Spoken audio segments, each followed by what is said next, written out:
Ubisoft was once the biggest and most respected gaming publisher in the world, but today its reputation has crumbled, ruined by buggy releases, uninspired game design and aggressive monetization.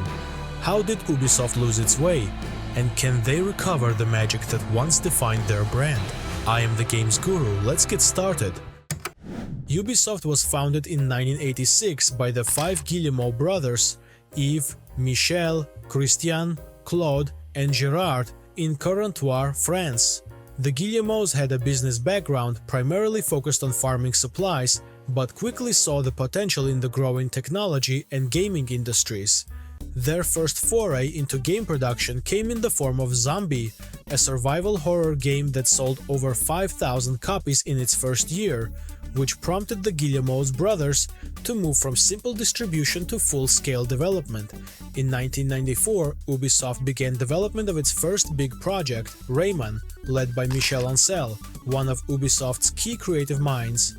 Released in the following 1995, Rayman became a massive success, selling over 4 million copies on various platforms, solidifying Ubisoft's reputation as a global game developer. By the early 2000s, Ubisoft began developing games aimed at mature audiences. One of their most significant achievements in this regard was Tom Clancy's Splinter Cell, released in 2002. Ubisoft had acquired the rights to Tom Clancy's brand in 2000, and Splinter Cell was the first games developed under that license.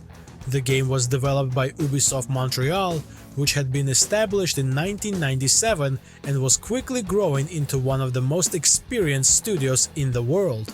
Splinter Cell was a groundbreaking stealth action game, often compared to Metal Gear Solid, but with a focus on realism and tactics.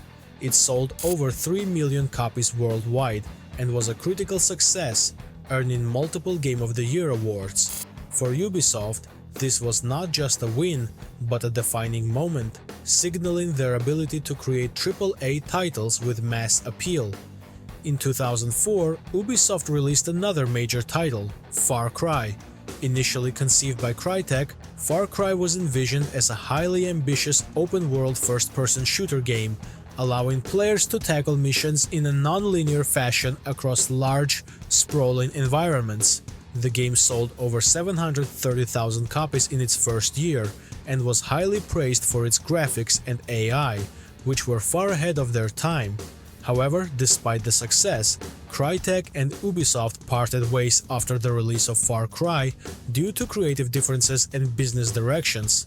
Crytek went on to develop Crysis, while Ubisoft retained the Far Cry brand and continued to develop the series in-house, turning it into one of its flagship franchises. With their string of successes, Ubisoft's portfolio of franchises was quickly becoming one of the most diverse and robust in the industry. At the same time, Ubisoft was actively seeking investors to support their aggressive expansion plans. The company had already gone public in 1996, but by the mid-2000s it was raising more capital to fund the development of increasingly ambitious games. By 2005, Ubisoft had started laying the groundwork for what would become its most iconic franchise, Assassin's Creed. The inspiration for the game came from their work on Prince of Persia, but the development team wanted to create something that was more immersive and historically grounded. They envisioned a game that would allow players to explore open-world environments set in different historical periods, using stealth, parkour, and combat to complete missions. The development team was motivated by the idea that the gaming industry needed a game that combined historical accuracy, freedom of movement, and immersive storytelling.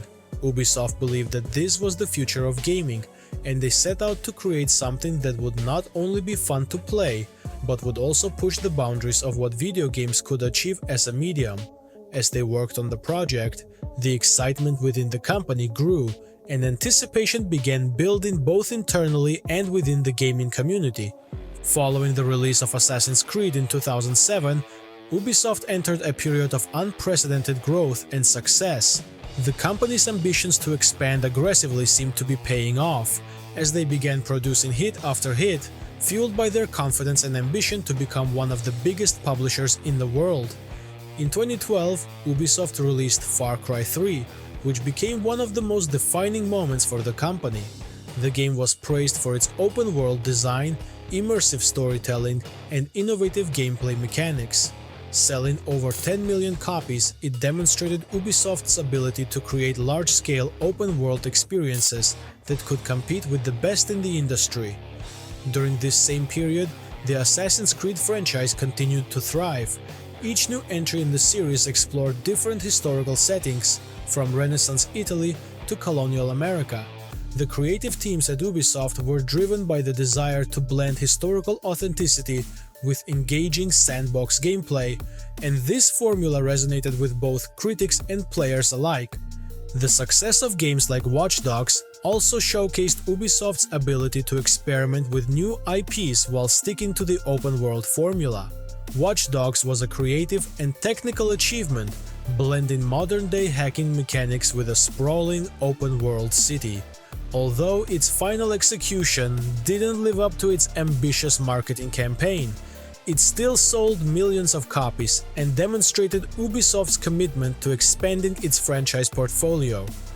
With these victories under their belt, Ubisoft began expanding not only their game portfolio but also their business operations.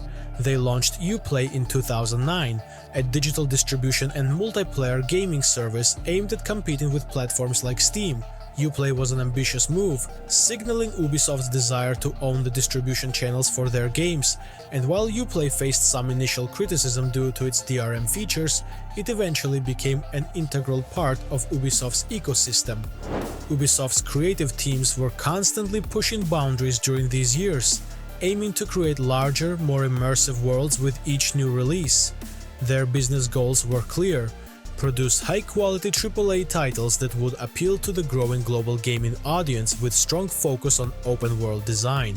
The company believed that these expansive games were the future of gaming, offering players freedom and depth that smaller, more linear games couldn't provide. However, this push for bigger and more complex games came with a cost, as Ubisoft's developers began facing intense work pressures. The company was expanding rapidly, with development studios across the globe working simultaneously on multiple titles. While this allowed Ubisoft to release games on a near-annual basis, it also led to tight deadlines and workplace strain. Soon, employees started voicing concerns about workplace pressure, particularly the crunch culture, where long hours and tight deadlines became the norm. While this was an industry-wide issue, Ubisoft's global scale and aggressive release schedule made it particularly pronounced within the company. Furthermore, there were internal complaints about the lack of creative freedom within some of Ubisoft's studios, with developers feeling like they were constantly churning out sequels rather than being given the opportunity to work on more original creative projects. In hindsight, it became clear that this over-reliance on existing franchises could lead to franchise fatigue, a problem Ubisoft would face in the coming years. Despite these internal challenges, Ubisoft was riding high on their commercial success. By 2013, they were one of the most successful publishers in the world, with Assassin's Creed, Black Flag, and Far Cry 4 marking the pinnacle of their success. Far Cry 4 built on the open-world formula of its predecessor, selling millions of copies and maintaining the high standards that Ubisoft had set with Far Cry 3. Similarly, Assassin's Creed 4 introduced naval combat, which was praised as one of the best innovations in the series to date. The company's leadership was motivated by the idea that if gamers loved their games, they should make more of them and make them bigger and better. Ubisoft's strategy was clear: expand further, develop more titles, and solidify their position as a global gaming powerhouse. This meant opening new studios, hiring more staff, and continuing to release AAA titles at a breakneck pace. The belief was that more games meant more success, and with their track record, it was hard to argue against that logic. However, amidst this drive for rapid expansion, there were subtle warning signs that not everything was as stable as it seemed. The development teams were stretched thin, working on multiple large-scale projects simultaneously, leading to cracks in quality assurance and game design coherence. The pressure to release games annually, particularly for their flagship franchises, started to weigh on the teams. Additionally, Internal feedback from developers hinted at a growing sense of burnout. Assassin's Creed Unity, released in 2014, was an ambitious project for Ubisoft as it was their first next-gen release, designed to showcase the power of the PlayStation 4 and Xbox One. Ubisoft poured massive resources into the game's development, focusing heavily on marketing and pushing technical innovations. They aimed to draw in both longtime fans and new players, emphasizing the game's co-op multiplayer, expansive open-world Paris, and cutting-edge graphics.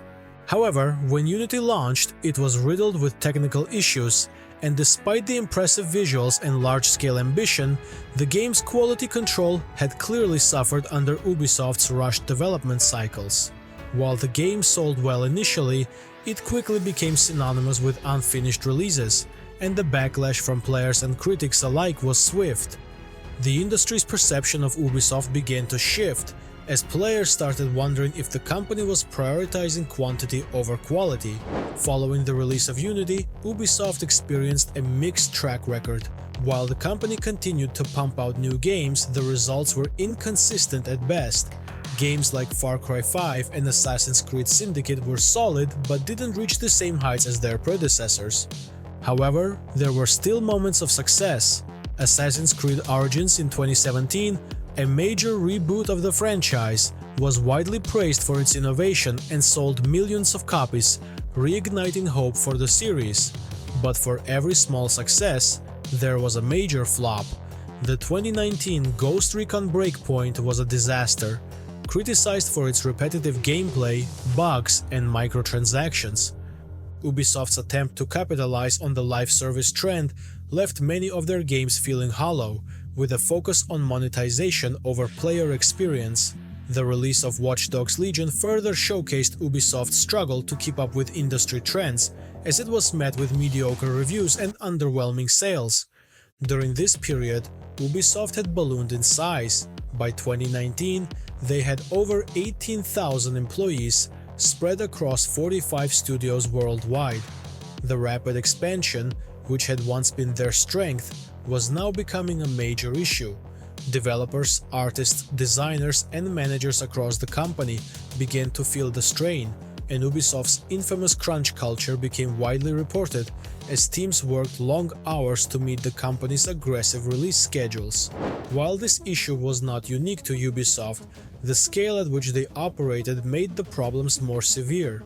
Many developers felt that creativity was being stifled in favor of churning out safe, predictable games, and artists and designers who once thrived in Ubisoft's creative environments now felt punished for wanting to do a better job. Business specialists and managers, on the other hand, faced pressure to increase revenue by any means necessary, often at the expense of the quality of the games. As these internal pressures mounted, the public perception of Ubisoft took a hit. Players who had once been loyal to franchises like Assassin's Creed and Far Cry began to grow weary of the repetitive formulas and buggy releases. The industry as a whole began to view Ubisoft as a company that couldn't maintain quality control, and the cracks that had started with Unity were now visible to everyone. Ubisoft's uncontrollable growth was one of the key factors in these issues. The company had expanded too quickly, and their aggressive annual release schedules left little time for polish or innovation. As a result, they lost the trust of both their players and eventually their investors. Faced with significant financial difficulties and an increasingly hostile market, Ubisoft recognized the need for additional fundings.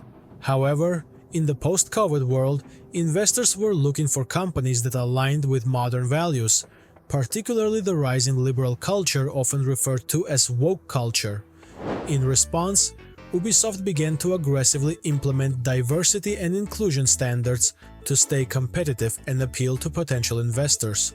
While this move helped in securing some short-term investment, the implementation of DEI policies began to have destructive effects on their internal culture and games.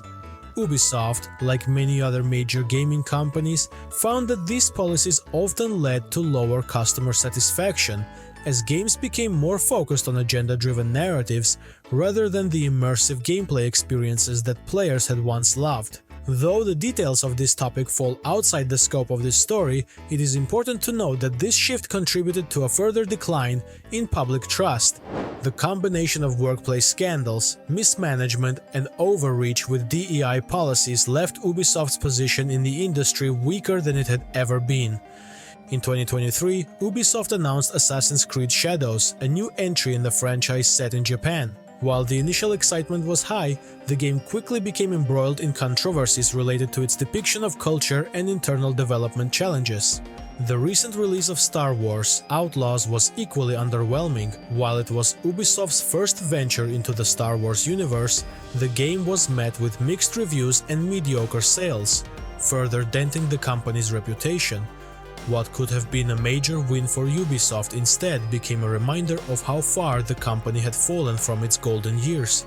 The future remains uncertain for Ubisoft as they try to rebuild trust with their audience and investors. Whether they can recover from their current position remains to be seen, but for now, the company that once ruled the gaming world seems to be stuck in freefall. Ubisoft's story reminds of Battlefield, which also lost the trust of its fans. Click here to learn more about this iconic franchise. I am the Games Guru. Thank you all for tuning in. Love to all, and I see you in the next video. Bye bye.